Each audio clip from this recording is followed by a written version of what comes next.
नमस्कार दोस्तों, मैं हूं आपका दोस्त केवल पांडे और आप देखना शुरू कर चुके हैं वर्ल्ड इनसाइट। क्या आप जानते हैं कि समय के साथ पृथ्वी की सतह क्यों बदलती है? यह परिवर्तन होता है अनाच्छादन के कारण। आज की वीडियो में हम लोग यही समझने की कोशिश करेंगे कि अनाच्छादन किसे कहते हैं, आखिर होता क्या है अनाच्छादन। बेसिकली पृथ्वी की सतह पर दो तरीके के बल कार्य करते हैं। एक बल होता है अंतर्जात बल, जिसको इंडोजेनस फोर्स कहते हैं, और एक बल होता है बहिर्जात बल, जिसको एक्सोजेनस फोर्स कहते हैं। जो फोर्सेस पृथ्वी के आंतरिक भाग से उत्पन्न होते हैं उनको अंतर्जात बल बोलते हैं, और जो बाह्य भाग से लगते हैं उनको बहिर्जात बल बोलते हैं। अंतर्जात बलों के कारण क्या होता है, पृथ्वी की सतह पर तीव्र गति से बदलाव आते हैं। इनके द्वारा लाए गए बदलावों को क्या होता है, जब पृथ्वी की सतह पर तीव्र गति से बदलाव होते हैं, कहीं पे चटकन होती है, कहीं पे पर्वतों का निर्माण होता है, कहीं पे खाइयाँ बनती हैं, कहीं पे पठारों का निर्माण होता है, तो ये जब विषमताएं उत्पन्न होती हैं पृथ्वी की सतह पे, उन विषमताओं को कम करने के लिए पृथ्वी के बाह्य भाग से एक बल लगता है, जिसको बोलते हैं अनाच्छादन की प्रक्रिया। तो अनाच्छादन क्या होता है? अनाच्छादन भूपटल पर परिवर्तन लाने वाली कई प्रक्रियाओं का एक समूह होता है, जिसके अंतर्गत अत्यंत मंद गति से पृथ्वी की ऊपरी जो सतह होती है उसकी चट्टानों में कटाव होता है, क्षरण होता है, और भूपटल समतलता की ओर प्रवृत्त होता है। जैसा कि आप इस फिगर में देख पा रहे होंगे कि यहाँ पे एक बादल दिख रहे हैं आपको, यहाँ पे नदियाँ दिख रही हैं, यहाँ पे आप देखिए, यहाँ पर आपको बादल दिख रहे हैं, यहाँ पर आपको नदी दिख रही है, ये नदी दिख रही है। तो जब बादल से बारिश होगी तो बादल से फिर यहाँ पे टूट फूट हो रही है, फिर उस टूट फूट से चीज़ें दूसरी जगह शिफ्ट हो रही हैं। So there are so many things जो हमको समझने के लिए हैं कि किस तरीके से कंडीशन होती है, क्या क्या होता है इसमें। ठीक है, अब क्या होता है हम देखते हैं कि जो अनाच्छादन के प्रक्रम होते हैं, अनाच्छादन के प्रक्रम क्या होते हैं, आइए समझते हैं। अनाच्छादन के प्रक्रम बेसिकली दो तरीके के होते हैं। एक होते हैं स्थैतिक प्रक्रम, ठीक है, और दूसरे होते हैं गतिशील प्रक्रम। स्थैतिक जिनको स्टैटिक भी बोलते हैं, और गतिशील जो मूवमेंट होता है, जिनमें मूवमेंट होता है, जो डायनामिक होते हैं।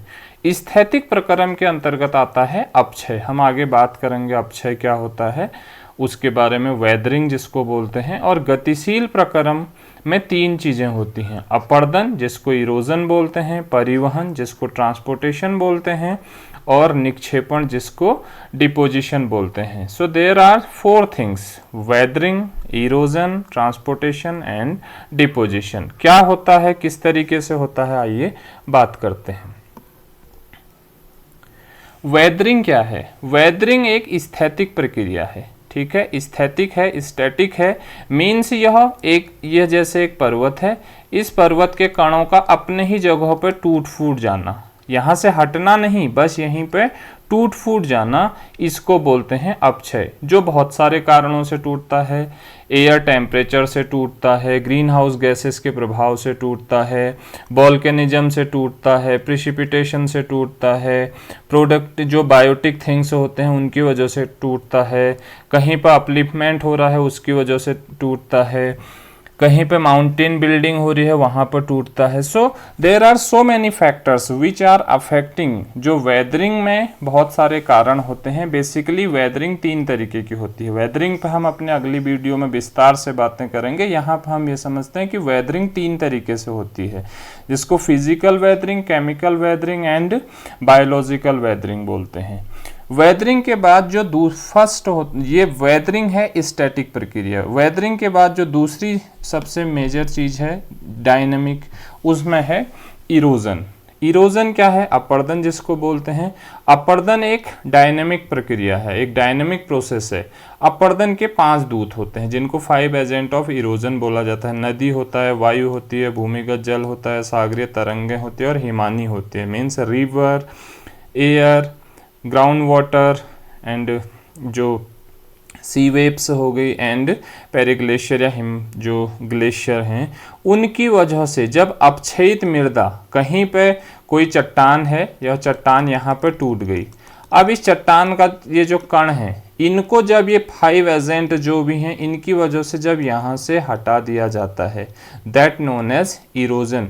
मीन्स अपक्षयित जो टूटी हुई वेदर्ड जो चट्टानी कण हैं, उनके मूल स्थान से उनको हटा देना ही क्या कहलाता है?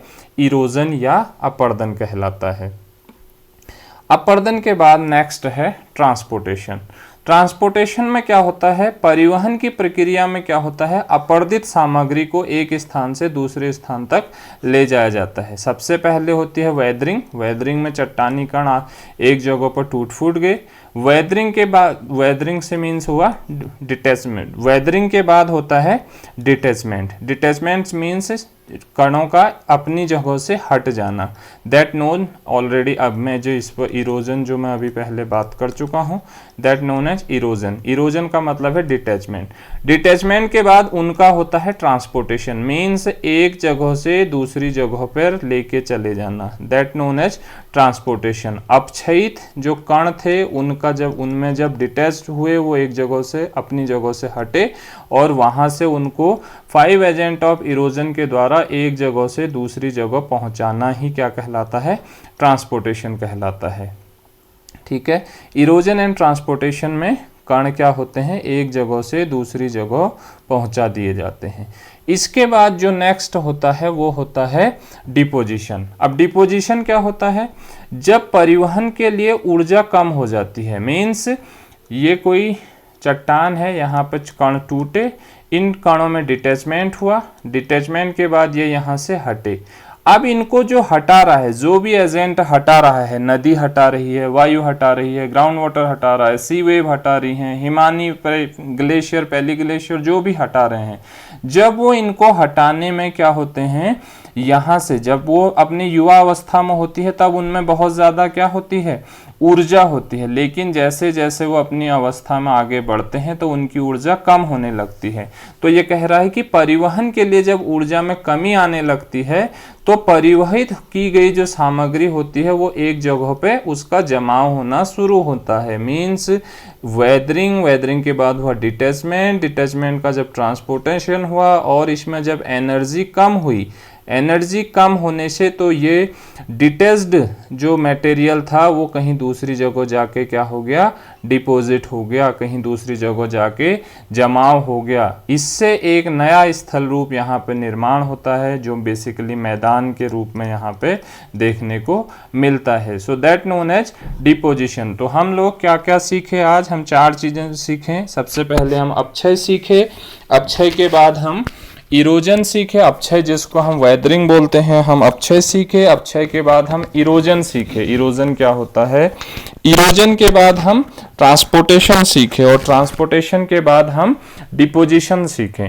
तो इस प्रकार से अनाच्छादन क्या होती है? पृथ्वी की सतह को लगातार नया आकार देते रहती है, पर्वतों को नीचा करती है, पर्वतों को काटती है। जब कोई नदी पर्वतों से नीचे की तरफ बहती है तो ये पर्वतों के लगातार ढाल को कम करते रहती है और अंत में एक आकृति विहीन समतल प्राय मैदान का निर्माण करती है। तो आप लोगों को होप यह समझ में आया होगा। हम अपनी अगली वीडियो में बात करेंगे अपक्षय क्या होता है, अपर्दन क्या होता है, अपक्षय के कितने प्रकार होते हैं, अपर्दन के और अपर्दन से या फिर अपक्षय से जो निर्मित होने वाली स्थलाकृतियां हैं वो कौन कौन सी हैं, अपर्दन से निर्मित होने वाली स्थलाकृतियां कौन कौन सी हैं, डिपोजिशन से निर्मित होने वाली स्थलाकृतियां कौन से हैं, and each and every aspect of this denudation process we will discuss in our next video.